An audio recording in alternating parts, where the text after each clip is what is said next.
अगर आप एक बीकॉम स्टूडेंट हो या फिर एक एमबीए स्टूडेंट हो तो ये आपके लिए बहुत जरूरी है कि आप जानो कि कोई भी फाइनेंशियल स्टेटमेंट्स को रीड कैसे किया जाता है।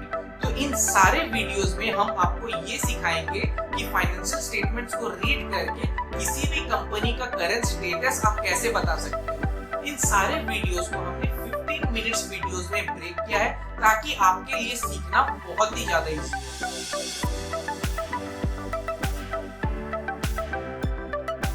सॉल्वेंसी रेशियोज क्या है, ये जानने से पहले आपका ये जानना बहुत ही जरूरी है कि कोई भी कंपनी का दिवालिया होने का क्या रीजन होता है। अगर आप एक बिजनेस एनालिस्ट हो या फिर आप एक स्टूडेंट हो या आप एक बिजनेस ओनर हो और आगे चलते हुए आपको ये जानना है कि उस बिजनेस जिसके बारे भी आप एनालाइज करने वाले हो फ्यूचर में दिवालिया होने के क्या चांसेस हैं, तो फिर आपके लिए सॉल्वेंसी रेशियोज बहुत इंपॉर्टेंट है। सॉल्वेंसी रेशियोज में सबसे इंपॉर्टेंट फैक्टर्स जो होते हैं वो 3 फैक्टर्स हैं। पहला फैक्टर है फाइनेंशियल लेवरेज, दूसरा फैक्टर है ऑपरेटिंग लेवरेज और तीसरा फैक्टर है सेल्स वेरिएबिलिटी। अब इन तीनों फैक्टर्स के बारे में एक एक करके जानते हैं। फाइनेंशियल लेवरेज क्या है? आपके बिजनेस ने बिजनेस के ऑपरेशंस के लिए या फिर आप बोल सकते हो कि टोटल कैपिटल के लिए कितना डेप्थ लेके रखा हुआ है, वो आपको फाइनेंशियल लेवरेज से पता चलता है। अब जो अगला फैक्टर है वो है ऑपरेटिंग लेवरेज। ऑपरेटिंग लेवरेज क्या है? अगर आपका बिजनेस का ज्यादा से ज्यादा पैसा फिक्स्ड कैपिटल में लगा हुआ है तो फिर आपका बिजनेस का चलने का जो डेली या रोजमर्रा के जो एक्सपेंसेस हैं उसके लिए पैसे कम होंगे, यानी कि आपके पास वर्किंग कैपिटल कम होगा। तो यहाँ पे ये भी एक बहुत ही इंपॉर्टेंट फैक्टर है ध्यान में रखने के। तीसरा सेल्स वेरिएबिलिटी। सेल्स वेरिएबिलिटी क्या है? अगर मान लो कि आपके कंपटीशन में कोई नया फैक्टर आ जाता है, जैसे कि मान लो कोई न्यू कंपटीटर आ जाता है या फिर आपकी जो टेक्नोलॉजी है वो आउटडेटेड है या तो फिर आप अपने कस्टमर्स को सेटिस्फाई नहीं कर पा रहे हो अपने प्रोडक्ट्स के लिए, तो आपकी सेल्स कम हो सकती है। तो इन तीनों फैक्टर्स के वजह से आपकी कंपनी दिवालिया हो सकती है। अब सबसे पहला जो हम चीज करने वाले हैं वो जानने वाले हैं कि इन सॉल्वेंसी के रेशियोज को कैलकुलेट कैसे करते हैं। तो सॉल्वेंसी रेशियोज में सबसे पहला रेशियो जो आता है वो है डेब्ट टू एसेट्स रेशियो। अब डेब्ट टू एसेट रेशियो क्या है? अब इसका फॉर्मूला है टोटल डेब्ट बाय टोटल एसेट। तो इस फॉर्मूला से ही आप देख सकते हो कि इससे हम ये पता लगाना चाहते हैं कि आपका जितना भी एसेट है उसकी पूर्ति करने के लिए कितना डेप्थ का जरूरत पड़ा आपके बिजनेस को, मतलब कि कितना % लोन लेना पड़ रहा है आपके टोटल जितना भी एसेट है उसको फाइनेंस करने के लिए। अब अगर मान लो कि आपका पूरा का पूरा जितना भी एसेट है उसको पूरा फाइनेंस करने के लिए आपका डेप्थ का जरूरत पड़ रहा है, तो फिर ये आपके बिजनेस के लिए एक अच्छा इंडिकेशन नहीं है। अब जो नेक्स्ट रेशियो का हम बात करने वाले हैं वो है डेब्ट टू कैपिटल रेशियो। अब डेब्ट टू कैपिटल रेशियो क्या है? डेब्ट टू कैपिटल रेशियो का फॉर्मूला है टोटल डेब्ट बाय टोटल कैपिटल। अब यहाँ पे टोटल कैपिटल आपको ध्यान देना पड़ेगा कि टोटल कैपिटल में हम क्या क्या कंसीडर कर रहे हैं। टोटल कैपिटल में हम कंसीडर कर रहे हैं टोटल डेब्ट plus total equity share holders fund plus total preferred share holders fund. अब इन तीनों फंड्स को सम करने पे आपको टोटल कैपिटल मिलती है। तो इस रेशियो से आपको क्या पता चलती है? इस रेशियो से आप ये पता लगा सकते हो कि आपका जितना भी टोटल फंड्स है उस टोटल फंड्स का कितना हिस्सा डेप्ट है। तो इससे आप ये पता लगा सकते हो कि कितना परसेंटेज ऑफ आपका जितना भी फंड्स है वो अलग अलग सोर्सेस से आ रहे हैं। मान लो अगर आपका डेप्ट टू कैपिटल रेशियो 50% है या 0.5 है, तो यहाँ पे आप ये बोल सकते हो कि आपका जितना भी टोटल कैपिटल है उसका आधा हिस्सा आपने लोन के थ्रू पूरा किया है। अब यहाँ पे जब मैं लोन बोलता हूँ, ये मल्टीपल टाइप्स के डेप्ट हो सकते हैं, मतलब कि लॉन्ग टर्म या शॉर्ट टर्म। यहाँ पे टोटल डेप्ट्स में हम दोनों को कंसीडर कर रहे हैं, लॉन्ग टर्म डेप्ट्स को भी और शॉर्ट टर्म डेप्ट्स को भी। अब हम आगे अगले रेशियो की बात करेंगे जो सॉल्वेंसी रेशियोज के लिस्ट में नेक्स्ट रेशियो आती है, वो है डेप्ट टू इक्विटी रेशियो। अब अगर हम डेप्ट टू इक्विटी रेशियो का फॉर्मूला देखेंगे, उसमें न्यूमरेटर में जो रहता है वो है टोटल डेप्ट और डिनोमिनेटर में रहता है टोटल शेयर होल्डर्स इक्विटी। अब यह रेशियो किसी भी एनालिस्ट को या फिर अगर आप एक स्टूडेंट हो और किसी कंपनी को आप एनालाइज कर रहे हो, तो ये रेशियो आपको उस कंपनी के बारे में क्या बताती है? ये आपको ये जानने में हेल्प करती है कि कोई भी कंपनी, उसका जो फंडिंग का सोर्स है, उस फंडिंग के सोर्स में कितना हिस्सा ओनर का लगा हुआ है और उसका कितना हिस्सा डेप्ट उसने मार्केट से लेके रखा हुआ है। अब यहाँ पे इस रेशियो से कभी भी आप ये नहीं बता सकते कि कितना, सिर्फ उस पर्टिकुलर कंपनी के डेप्ट टू इक्विटी रेशियो को आप देखकर ये नहीं बता सकते कि इसका डेप्ट टू इक्विटी रेशियो बहुत ज्यादा है या डेप्ट टू इक्विटी रेशियो बहुत कम है। सबसे पहली बात जो आपको समझनी यहाँ पे जरूरी है कि आपको जब भी, सिर्फ सॉल्वेंसी रेशियोज के केस में नहीं, कोई भी रेशियो जब आप एनालाइज कर रहे हो, आपको ये जानना बहुत जरूरी है कि इस कंपनी के जो पीयर ग्रुप है, पीयर ग्रुप मतलब क्या?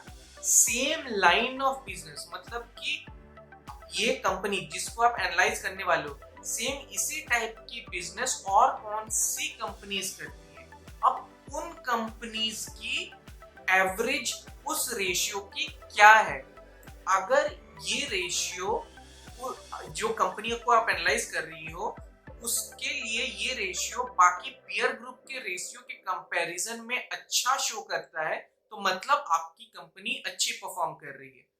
लेकिन अगर ये रेशियो बाकी पीयर ग्रुप के कंपैरिजन में अच्छा परफॉर्म नहीं कर रही है, तो फिर ये आपके लिए एक चिंता का विषय हो सकती है।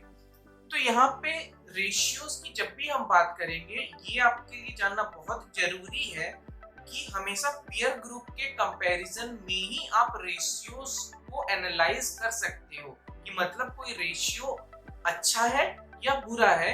ये आप तभी बता सकते हो जब आप पीयर ग्रुप के रेशियोज को देखोगे। तो यहाँ पे अब हम अगला रेशियो जो है जिसका बात करने वाले हैं, वो है डेप्ट टू इक्विटी रेशियो। अब डेप्ट टू इक्विटी रेशियो क्या है? डेप्ट टू इक्विटी रेशियो आपको ये जानने में हेल्प करता है कि किसी भी कंपनी के फंड्स जो हैं उसके सोर्सिंग के क्या तरीके हैं और उस तरीके को विभाजित कैसे किया गया है। मतलब कि अगर मान लो कि कोई एक कंपनी के पास टोटल कैपिटल जो है, आपको टोटल फंडिंग जो है आपको 1 लाख की दिख रही है, अब उस 1 लाख का कितना हिस्सा उस कंपनी ने मार्केट से उधारी लिया हुआ है और कितना हिस्सा ओनर्स ने खुद लगाया हुआ है। अगर आपको ये रेशियो पता है तो आप साल दर साल उसका कंपैरिजन करके ये भी जान सकते हो कि किसी कंपनी की जो डेप्ट है वो साल दर साल बढ़ रही है या साल दर साल घट रही है। सॉल्वेंसी रेशियोज में जो नेक्स्ट रेशियो की हम बात करने वाले हैं वो है फाइनेंशियल लेवरेज रेशियो।